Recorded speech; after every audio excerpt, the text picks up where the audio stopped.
Bonjour et bienvenue dans ce nouvel épisode. Dans la précédente vidéo, nous avons commencé à investiguer sur un incident de sécurité.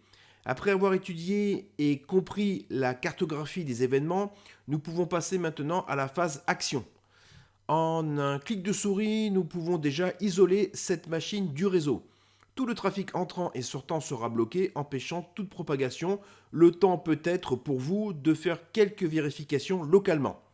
Bien sûr, la communication entre le endpoint et la console d'administration Security Center sera maintenue pour pouvoir agir et recevoir les tâches et des stratégies, ou encore pour rétablir la communication manuellement.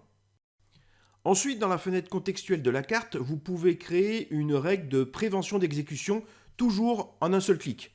Dans la stratégie, cela ajoutera une ligne supplémentaire. Ainsi, si un autre utilisateur du réseau essaye d'exécuter le fichier, cela lui sera tout à fait impossible. Comme vous pouvez le voir à l'écran, le message suivant apparaîtra. Grâce au rapport sur les applications interdites, vous pourrez afficher une liste de toutes les fois où une règle de prévention a bloqué une exécution. Au passage, notez bien sûr que vous pourrez mettre le fichier en quarantaine si ce n'est pas déjà le cas. Maintenant que nous sommes passés par l'étape de confinement, l'étape suivante est l'éradication. Ici, nous allons créer nos propres indicateurs de compromission ou IOC, en utilisant les données générées par les endpoints. Et de façon facultative, nous pouvons exécuter des actions à distance sur les appareils de notre réseau qui rencontreraient justement ces fameux indicateurs de compromission. Pour cela, direction la section « Tous les événements liés aux incidents ». Vous pouvez sélectionner individuellement ou globalement les événements qui vous paraissent les plus pertinents, chose que nous avons vue dans la précédente vidéo. En cliquant sur ce bouton, cela va nous générer automatiquement nos IOC. Cela créera donc une liste d'indicateurs et, par là même, une tâche d'analyse. Nous pourrons bien sûr exécuter cette tâche sur toutes les machines du réseau. Au passage, vous remarquerez la section Action, qui permettra de prendre des mesures si le ou les IOC sont découverts sur d'autres machines du réseau. Ces actions sont les suivantes: isoler le ou les hôtes infectés, lancer un scan antivirus des zones critiques, et enfin, supprimer et mettre en quarantaine le malware.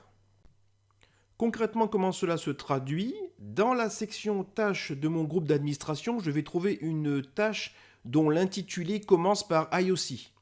Je pourrais, si je le souhaite, l'éditer pour rajouter pourquoi pas d'autres IOC, et bien sûr, je pourrais l'exécuter immédiatement ou la programmer pour plus tard. Au final, quelles sont les conclusions que nous pouvons tirer de cet incident? Et quelles sont les prochaines étapes que je peux mettre en place en mode préventif dans ma société? Cela pourrait paraître par exemple intéressant de rajouter des nouvelles règles de filtrage URL, soit dans le endpoint, soit au niveau de mon proxy. Car de toute évidence, le fichier a été téléchargé de façon volontaire. Nous avons vu également que le malware avait tenté de contacter des adresses IP externes à l'entreprise et situées à l'étranger. En toute logique, je peux blacklister les IP détectés par EDR Optimum et le endpoint. C'est peut-être également le moment idéal pour passer en revue les droits d'accès et les privilèges utilisateurs. Il est urgent ici, par exemple, de supprimer les comptes administrateurs inutiles. Cet incident, mais aussi les impératifs liés à la RGPD, peuvent me faire réfléchir sur la mise en place d'une solution de e-learning et l'utilisation, pourquoi pas, d'une solution de faux phishing en parallèle qui me permettrait d'évaluer les compétences de mes collaborateurs. Bien sûr, nous fournissons ce type de solution. Je vous invite pour cela à cliquer sur la fiche qui apparaît en haut à droite. Avant-dernier point, c'est aussi l'occasion pour un administrateur de Kaspersky Security Center 12 de revoir encore une fois ses stratégies de sécurité. N'hésitez pas à tester de nouveaux modules proposés en standard dans la console d'administration et permettant un durcissement de la sécurité. Je pense par exemple au contrôle d'application. Et enfin, un tout dernier point, n'hésitez pas à consolider les informations remontées par notre console d'administration dans d'autres outils de sécurité, comme par exemple dans un SIEM si vous en possédez un. Voilà, c'est terminé pour cette série de vidéos consacrée à notre nouvelle solution EDR Optimum.